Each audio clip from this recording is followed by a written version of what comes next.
நம்ம சேனலில் ஆல்ரெடி நிறைய பஃப் ரெசிபி பார்த்துருக்கோம். பஃப் பேஸ்ட்ரி எப்படி வீட்லேயே செஞ்சு ஸ்டோர் பண்ணுறதுன்னு பார்த்துருக்கோம். எப்படி எடுத்து ரீயூஸ் பண்ணுறதுன்னு பார்த்துருக்கோம். நீங்கள் இந்த சேனலில் ஃபஸ்ட் டைம் பார்க்குறீங்க அப்படின்னு சொன்னால் டிஸ்கிரிப்ஷனில் homemade puff pastry and then veg puff, mushroom puff இதோட லிங்க் எல்லாம் இருக்குது. நீங்கள் போய் டிஸ்கிரிப்ஷனில் செக் பண்ணி பார்க்கலாம். இன்னொன்று என்னென்னா பஃப் எப்படி ஓவன் இல்லாமல் ஸ்டவ் டாப்லேயே பண்ணுறது அப்படின்னு சொல்லி வெஜ் பஃப்பில் இருக்குது. ஸோ நீங்கள் வேணும்னா அதையும் செக் பண்ணி பார்த்துக்கலாம். இன்றைக்கி அந்த லிஸ்ட்டில் வந்து எக் பஃப் எப்படி பண்ணுறது அப்படின்னு சொல்லி பார்க்கலாம். Welcome to my wife's kitchen. Every recipe here is made with love. இந்த எக் பஃப் பண்ணுறதுக்கு 2 எக்கை வந்து நல்லா பாயில் பண்ணி எடுத்துக்கலாம். பாயில் ஆகிற டைமில் நம்ம வந்து இதுக்கு தேவையான மசாலா ரெடி பண்ணிடலாம். இதுக்கு 1 டேபிள் ஸ்பூன் அளவுக்கு ஆயில் ஆட் பண்ணிக்கோங்க. கூடவே ஒரு பெரிய வெங்காயம் வந்து தின் ஸ்லைஸாக நான் கட் பண்ணி வச்சுருக்கேன். இது ஆயில் சூடானதுக்கப்புறம் இதில் ஆட் பண்ணி நல்லா வதக்கி விட்டுடலாம்.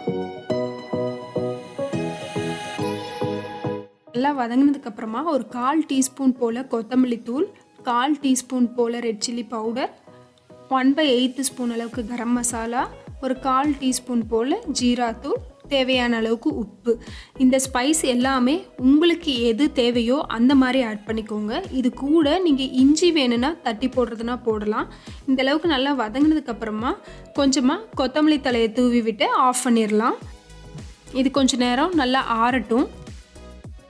இப்போது நம்மளோட எக் ரெடி ஆகிடுச்சு. இதை வந்து 4ஆக கட் பண்ணி இதுக்கு மேலே நான் வந்து கொஞ்சமாக வந்து பெப்பர் பவுடர் போட்டுக்கிறேன். நீங்கள் வேணால் இதுலேயே கொஞ்சம் மேலே சால்ட்டு தூவி விடுறதுனாலும் தூவி விட்டுக்கலாம்.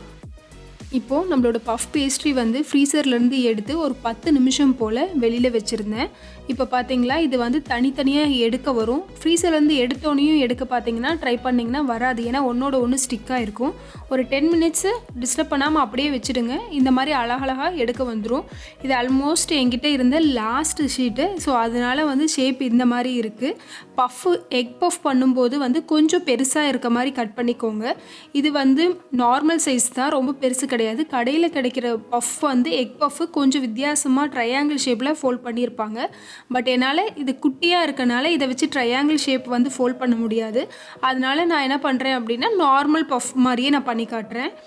எடுத்து வச்சு கொஞ்ச நேரத்தில் இந்த மாதிரி ஃப்ளெக்சிபிளாக மாறிடும். ஸோ அதுக்கப்புறமா நம்ம வந்து எடுத்து யூஸ் பண்ணிக்கலாம். இப்போது இந்த பஃப் பேஸ்ட்ரியில் நம்ம ரெடி பண்ணி வச்சுருக்க மசாலாவை வந்து வச்சுக்கலாம். இந்த மசாலா வந்து கண்டிப்பாக ஆறி இருக்கணுங்க. சூடாக இருந்துச்சு அப்படின்னா பஃப் பேஸ்ட்ரி ஷீட் வந்து இலகி போயிடும். ஸோ நமக்கு வந்து அதை ஃபோல்ட் பண்ண முடியாது. அதனால் ஆறுனதுக்கப்புறமா யூஸ் பண்ணுங்கள். இதுக்கு மேலே வந்து கட் பண்ணி வச்சுருக்க ஒரு 1/2 எக்கு வச்சிடலாம். சைடை வந்து சீல் பண்ணுறதுக்காக ஜஸ்ட்டு ப்ளைன் வாட்டரை மட்டும் அப்ளை பண்ணி ஸ்டிக் பண்ணி விட்டீங்க அப்படின்னாலே அழகாக ஸ்டிக் ஆகிடும். மைதா மாவு அந்த மாதிரி பேஸ்ட் எதுவுமே தேவை கிடையாது. இப்போ பாருங்கள், இதை நல்லா வந்து ஃபோல்ட் பண்ணி விடுங்க. ஃபோல்ட் பண்ணும்போது சைடில் வந்து உடையிற மாதிரி இருந்ததுன்னா பஃப் பேஸ்ட்ரி ஷீட்டை இன்னும் கொஞ்சம் நேரம் நீங்கள் அப்படியே விடணும்னு அர்த்தம். இலகி இருந்தது அப்படின்னு சொன்னால் சைடில் எதுவும் உடையாது. இந்த மாதிரி அழகாக சீல் பண்ணிடலாம். இன்னும் ஒன்று, ரொம்ப இலகி போயிடுச்சு அப்படின்னா உங்கள் கையிலேயே வந்து பஃப் பேஸ்ட்ரி ஷீட்டு ஒட்ட ஆரம்பிச்சிடும். ஸோ கரெக்டான பதத்தில் வந்து இதை சீல் பண்ணிவிடுங்க. இந்த சீல் பண்ண பஃப்பை வந்து 400 டிகிரி ஃபாரன்ஹீட்டில் 20லேருந்து 25 நிமிஷம், இல்லை அப்படின்னா மேலே வந்து இந்த மாதிரி கோல்டன் ப்ரௌன் ஆகிற வரையிலும் பேக் பண்ணி எடுத்திங்கன்னா நம்மளோட சூப்பரான எக் பஃப் ரெடி ஆகிடும்.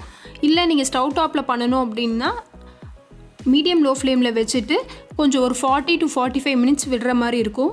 சம்டைம்ஸ் அதை திருப்பி போடுற மாதிரி இருக்கும். ரெஃபரன்ஸ்க்கு வேணால் வெஜ் பஃப்பில் நம்ம ஸ்டவ் டாப்பில் பண்ணி காமிச்சிருக்கோம், அதை செக் பண்ணி பாருங்கள். இப்போ நம்மளோட பஃப் உள்ள லேயர் உங்களுக்கு நல்லாவே தெரியும்னு நினைக்கிறேன். இது ஒவ்வொரு லேயராக எடுத்து காட்டுறேன். பாருங்கள் எவ்வளோ லேயர் இருக்குது அப்படின்னு சொல்லிட்டு. ஆல்மோஸ்ட் இது வந்து ஒரு 3 மந்த்ஸ் ஆகிடுச்சுங்க இந்த பஃப் பேஸ்ட்ரி பண்ணி. லாஸ்ட் செட் ஆஃப் ஷீட்ஸை வச்சு தான் நான் வந்து இது பண்ணினேன். ஸோ நீங்கள் வந்து ஆல்மோஸ்ட் 3 மந்த்ஸ் வரையிலும் இந்த பஃப் பேஸ்ட்ரி ஷீட்டை வந்து நீங்கள் ஸ்டோர் பண்ணிக்கலாம்.